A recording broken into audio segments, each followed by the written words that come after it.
On this episode of the Hanford Insider, we get our next look into the Carnegie Museum's Building Kings County exhibit. Rob will give you a look at some of this week's community events, and I'll be back with your sports report. This is the Hanford Insider for Monday, April 13th.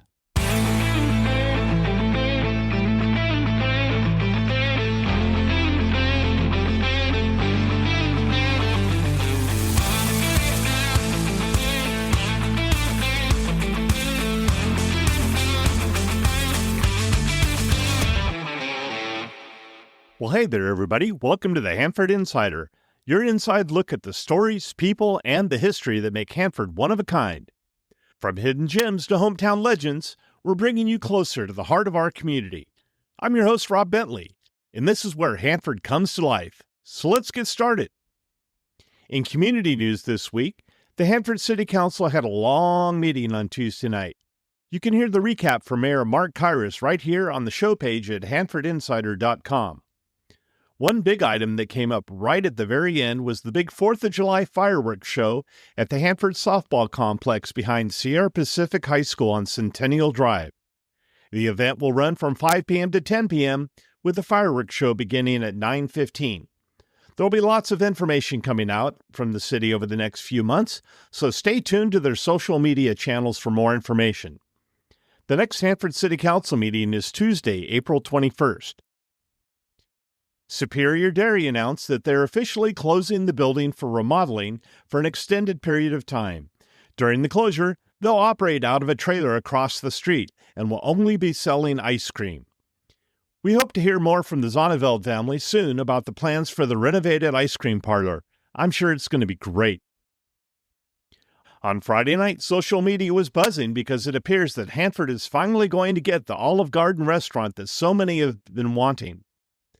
The ABC license has been posted on the southeast corner of 12th Avenue and Mall Drive, across from Chili's. There's no official information on timeline, but I would imagine you can get in line for those never-ending pasta bowls sometime in 2027, as ground hasn't even been broken yet. And just down the street, across the tracks from In-N-Out Burger, the Ono Hawaiian barbecue construction seems to be well underway. This is across the street from the AM/PM Mini Market. What restaurants would you like to see come to town? I'd like to hear about it.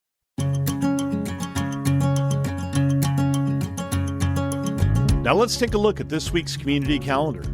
The Hanford FFA Car Show is this Wednesday, April 15th, beginning at 5:30 p.m. at the school farm on Centennial Drive behind Sierra Pacific High School. On Saturday, April 18th, there are two sold-out events, but I thought I'd let you know that the Golden Positivity Gala and the King's Players Murder Mystery at the Children's Storybook Garden are happening. Congratulations to these organizers on their huge success. Next Tuesday, April 21st, is the Kings County Excellence in Education event at the Hanford Fox Theater at 6:30 p.m. We'll be hearing more about that event from Superintendent Todd Barrow on next week's show. April 21st is also the date of the King's Symphony Gala fundraiser at the King's Country Club. The Carnegie Museum of Kings County is holding a Japanese tea ceremony in the museum courtyard on Saturday, April 25th at 10 a.m. For more information and to RSVP, visit carnegiemuseumofkingscounty.org. And on Sunday, April 26th, My Fair Lady will be showing at the Hanford Fox Theater. Visit foxhanford.com for details and tickets. If you have an event coming up, large or small, and you'd like some help getting the word out, let's work together. Send your information to hanfordinsider@gmail.com. Be sure to subscribe to my weekly newsletter to get a complete calendar of events. It's the most comprehensive community calendar available.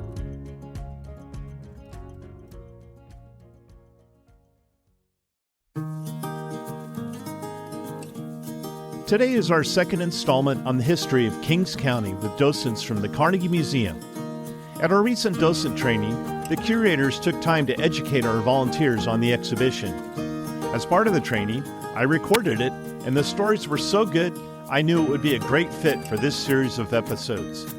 In this portion, our curators share information about the Hanford Civic Auditorium, local school history, China Alley, and very brief overviews of the Avenel, Kettleman, City, and Lemoore displays. What we have is, on this wall, is the history of the Civic Auditorium. And we're fortunate that we have the time capsule that was opened last year. And all of the artifacts, documents, and whatnot that were in the time capsule we're displaying. And we're doing it both this time and some in part two. Randy Shaw, who is the lead curator for the city, got together with Rob, and so we have a video of the show. But everything you see, every document here is from 1925 or before. The time capsule was buried in the Civic Auditorium. Those who don't know, Eleanor Roosevelt actually came to Hanford, and we have an excerpt from her daily journal describing her trip to Hanford. John Philip Sousa was here. Benny Goodman was here. A lot of other stars of the day, and those are discussed. So that is the Civic Auditorium. Like I say, we had the 100th anniversary party last year for one day. Now we get to have it over several months. Okay, I'm Ariane Wing, and I have spent most of my life talking about China Alley. China Alley, well, actually, it was a Chinatown. When the railroads were built, a lot of the railroad workers were Chinese, and they came over here like all immigrants. They got the job done. They came here, and after the railroads were built, they stayed here to work as farm laborers, or they found work elsewhere. But they built their city within a city. And why I'm so glad that Jack ceded this piece of real estate to this display, because this is a city within a city. And they built everything. There must have been half a dozen herbalists in the heyday. There were merchandise stores. There were the gambling rooms. They did not have to go further other than work. The men they did China Alley or Chinatown was where they lived and did not have to go into downtown Hanford. And lots of times when I'm doing tours in China Alley, people will say, this is the city within a city. But Chinatown went through the back parking lot of the Imperial Dynasty, all the way. There were houses there. The Temple Theater was, that was a Chinese school. So it was not just an alley, but all that remains of the between 500 and 700 families that went through Chinatown in its heyday are these 11 buildings. And in 2011, the National Trust for Historic Preservation designated China Alley as one of 11 most endangered historic places in America. We are very honored to get that designation, and it sounds weird, like we want to be endangered, but it brought worldwide recognition. That coverage of Hanford's Chinatown was we had people send us things from Paris and just all over the world. And the reason we put these stools in this display is because they lined up the streets in China Alley. And if you look at Michael Siemens' picture of upstairs in the temple, you'll see the men are sitting on these same stools. And people would cart them just like a purse. And so, oh, hey, I'm gathering of friends, impromptu meeting. They ate off of them. And so the stools were important. Some of you know and some of you don't, but my great-grandfather opened up a noodle house in China Alley in 1883. And some of these stools are from his noodle house.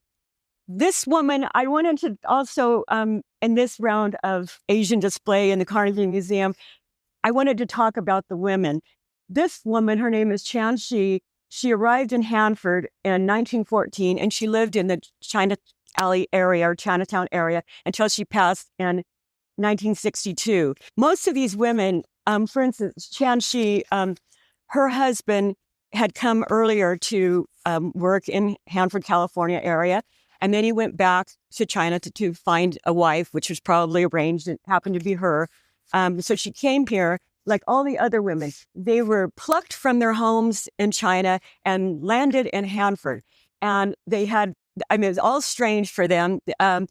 Most of the Chinese that settled in here, they were from nearby neighborhoods, so the dialect was the same. So the women, they created a huge camaraderie. And about 10 years ago, I was doing an oral history with one of the original women's daughter, and she had said, that it was just like one big family, and why the men were laying railroad tracks and building a city within a city, it was the women who built the village. And I just wanted to share that because I think that aspect is very important. We've been to a couple of other, I would say, Asian heritage conferences and stuff. And recently there was a lot of short feature films, and it was amazing to me how mothers, aunts, grandmas, how important that was in shaping what a lot of people became. So I wanted to at least acknowledge that there were as many women as there were men building the city within a city. This is kind of an update of our Taoist Temple. Now, the Taoist Temple was built in 1882, and it wasn't so much a religious temple. It served as a meeting room. Behind those wooden doors, it also served as a schoolroom. It was kind of a multi-purpose room. And being that there was Taoism, there is no set time, like there's not a mass or a minister. It's kind of our culture is so ancestral, honor your ancestor kind of, what I would say, that's our thing. And so a lot of, you will go up there and you will light incense and a candle and bow to, your ancestors, because if they're happy, your life is going to be happy. We had an ceremonial incense burner upstairs, and you would light the incense, and maybe you would there would be gold flecked paper, and so you could make sure that they were wealthy up in the heavens. There were clothes. I've been to some temples where there's the paper's folded into a BMW and things. So you want to make your ancestors happy so your life will be rich and fulfilled. But I have to talk about May 12, 2021. It was, other than my parents' death, it was, I think, the saddest day of my life. And that was watching the temple burn. There was an arsonist, and I always want to remind people, when you talk about this fire, it was arson. Somebody purposely set us on fire. And because of the deal the deputy DA made, the then deputy DA made, she's already out. Instead of the maximum, she got less than 3 years. Trying to set a happy note on that, because the first time we were able to do a display about the arson and everything was when you first opened, and I couldn't get through it. It was just too raw and too much grief. But the happy note is that although we lost a tremendous amount of artifacts, I think fire is a museum's worst nightmare, as you cannot replace some items. And while we were greatly insured for the building, which is structurally stable, we had really crappy insurance for our artifacts. But the happy ending, I hope, for this is that we hired some museum level conservators. They went through, sorted out what could be saved, what couldn't, and we did extensive cleaning and what minor repairs that could be done in Southern California. And before COVID, we had been in negotiations with the Hong Kong Museum of History, and we have done on loan things with them before. And they had picked out all these things they wanted to go over and be displayed in Hong Kong. And of course, a lot of them were lost and damaged in the arson. And but they said they loved our story. They love Hanford's Chinese story. And so they said, we can do this. We'll take care of it. We still want this display. They took our burnt altar, the embroidery looks like it's dead, and they fixed it. It's on display in the museum in Hong Kong to this day. And that exhibit started, I think it will be 2 years, because everything's coming back home in August. And our building won't be ready, so my job now is to find a place to put everything. But anyway, I also like to make sure that when we talk about the fire, that we express our gratitude to the fire departments. I knew it was bad because when we pulled up, there were 6 fire trucks out there, and Hanford and Kings County. And anyway, it was just to see the fire coming out of the windows. And we were this close to losing the whole building because a window broke and oxygen was getting in. But the other reason why I think about them, they really worked to get that fire out as quickly as they could. But the fortunate thing is this playmate here, about 2 months before the fire, took both departments through all the buildings in China Alley. And so they knew what was up there. And so they were very careful with how they were spraying the water, because that, again, fire and water are not good for museums. And so kudos to the firefighters. And we'll see what happens when all our stuff gets back. We just hope we'll be back. We are the phoenix. We will rise. A lot of the north display, and also in what is normally our audio-visual room, deals with the schools. And Helen Jabelli was the lead curator on that. First of all, as we go through the pictures, you're going to see a lot of very early pictures of Kings County schools. In that room particularly, you're going to see a lot of pictures of the schools of Kings County of 1893. And the reason why those pictures are still here is because of one person, which is Harold Hoop Gibson.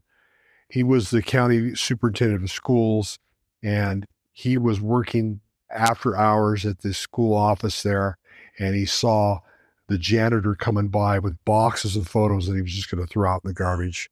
And Harold Gibson stopped him. He says, "I'll take him. Don't worry about it." And that was the impetus for him to write his book on the history of Kings County schools. So if it wasn't for Harold, we would not have seen these pictures, or we would see duplicates or copies or whatever. So what we've got here, though, these two pictures on the left came from Harold Gibson.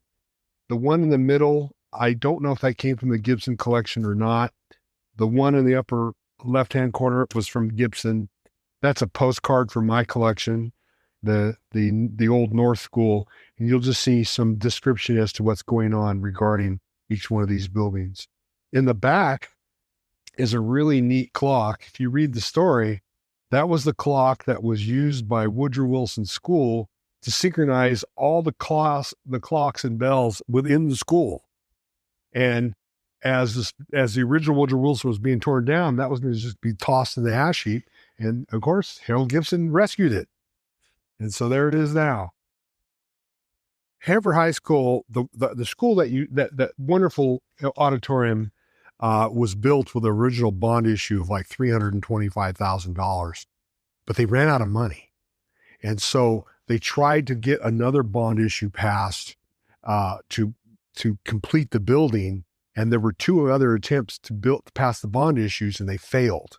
And so the school district had to scrounge the money up to finish that building. And unfortunately, what they spent the money on was the auditorium part, because there you have the front part with the columns and the classrooms, and in the back was the auditorium. Well, this was under a different level of construction quality than the front part of the building. So as that building aged, the auditorium was separating from the classroom, and it created a big problem for that building. And I remember in 1971, there was an earthquake in which many public buildings, including high schools and hospitals, collapsed, and fire stations. And so the state of California said, hey, we need to rethink our building codes.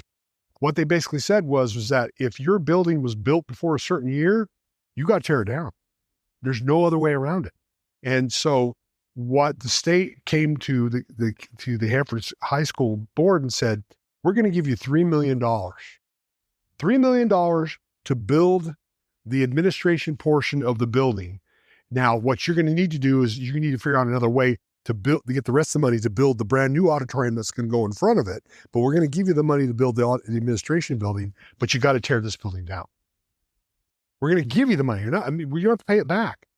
And by the way, and I spoke to two board members at the time or later on, and they said that we were threatened that we would be held personally liable if somebody got injured in that building from any sort of accident because we didn't tear it down. So they had a gun held over their head.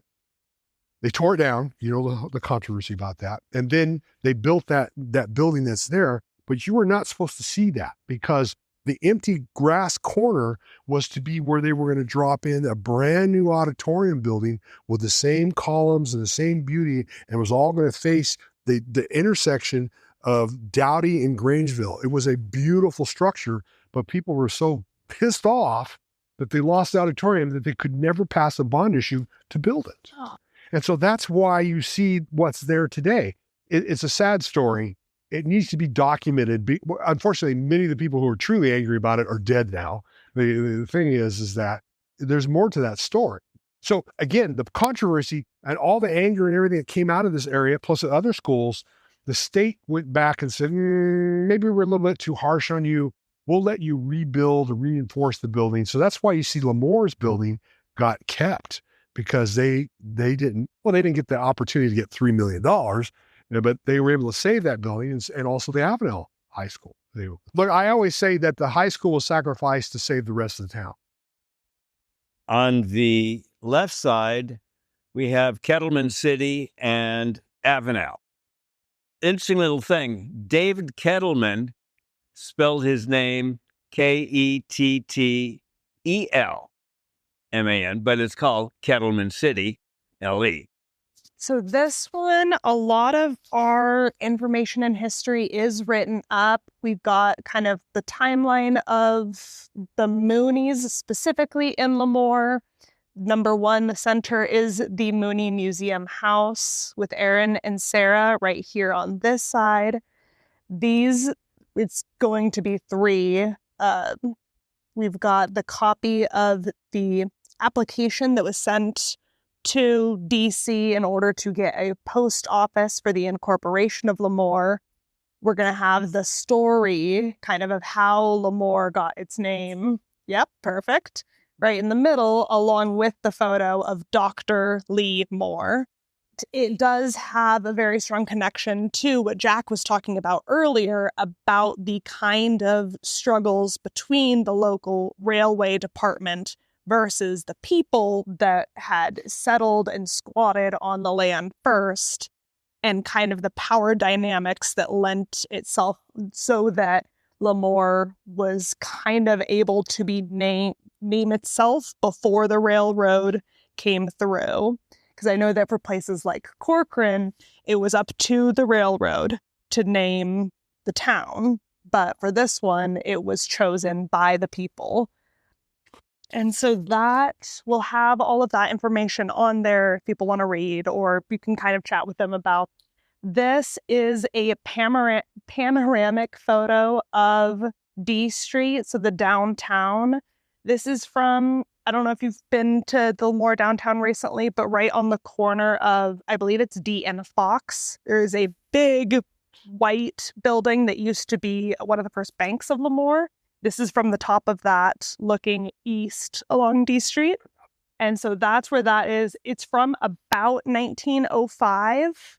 And you can kind of see it was Jack's great idea to have it up against the window, and you can see the buggies, some of the more old-fashioned automobiles that are there too. And then we have 5 frames, but 6 individuals. Each one connects to a person who's mentioned in our larger history of Lemoore explanation. And so that will have kind of direct connections to the Rhodeses, which were some of the first people to come to the area, although they were mostly kind of like coming over here, letting their cattle graze near the lake, and then kind of going a little back up north for a little while until they really moved down and started developing the land that would become Lemoore. I hope you enjoyed listening to these segments from the Carnegie Museum of Kings County. The museum is located at 109 East 8th Street in downtown Hanford and is open on Fridays, Saturdays, and Sundays from 1 p.m. to 5 p.m. Admission is $5 per person with a $10 family maximum. Now let's check in with Eric for a recap of local sports.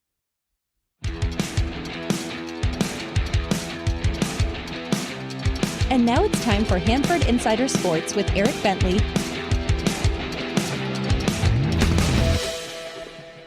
We'll start at softball, where a pair of teams got off to a 2-0 league start. The Sierra Pacific softball team had a busy week, going 4-1-1 in their 6 games. The action started Monday at the Spring Showdown Tournament in Templeton, with the Golden Bears facing the host Eagles in Game 1, which ended in an 8-8 tie. Monday's second game only needed 4 innings as Sierra Pacific put up 18 runs in an 18-6 win over Edison. Tuesday, the Golden Bears took down Orcutt Academy 7-5, but fell 8-3 in the third-place game to Clovis. Later in the week, league play kicked off with a 5-2 win over Exeter, followed by a 19-1 drubbing of CVC.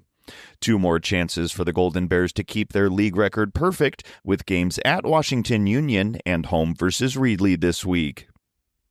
The Hanford West softball team is also 2-0 in league play, getting started on Monday with a 14-4 run rule victory over Emmanuel. After falling to Bullard 5-1 in non-league action on Tuesday, the Huskies bounced back with a resilient 8-7 victory over Selma in a game that saw Hanford West trail 7-0 before scoring all 8 of their runs in the final 3 innings. The Huskies will look to remain unbeaten in league play with games at Kerman and home versus Kingsburg this week. And we had no scores reported for Hanford High softball last week, so out to baseball, where everyone is in the midst of their home-and-home portion of the schedule, taking on the same opponent during the week, once at home and once on the road. Sierra Pacific Baseball entered the week with a 4-0 league record and improved to 5-0 after rallying to take down CVC 5-3 on Tuesday. The Cavaliers got their get back on Thursday, though, handing the Golden Bears their first league loss of the season 4-1. It's looking like a 2-horse race in the Tri-County Kings League between Sierra Pacific and Kingsburg, with both teams at 5-1. So this week's series between the Golden Bears and the Vikings will certainly be the biggest of the season for both teams.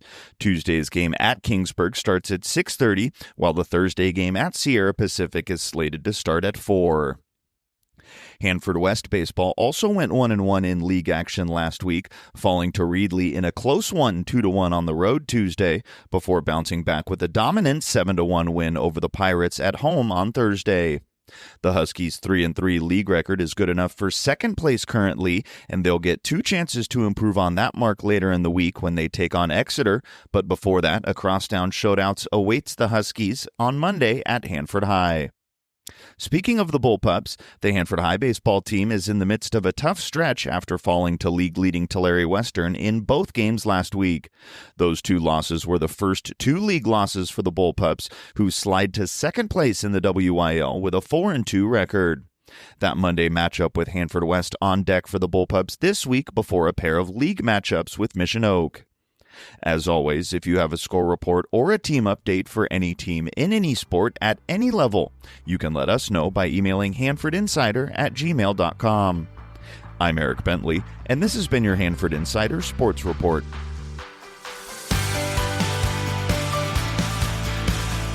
And that wraps things up for this week's show.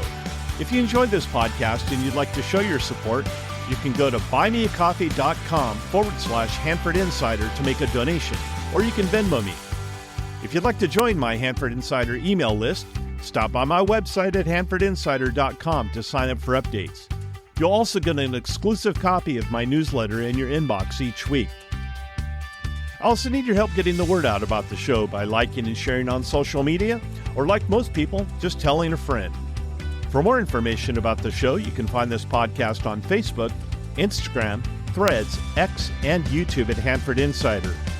If you have a show idea, be sure to email me at hanfordinsider@gmail.com and I'll look into it. Thanks for listening to this episode of the Hanford Insider Podcast. Have a great week.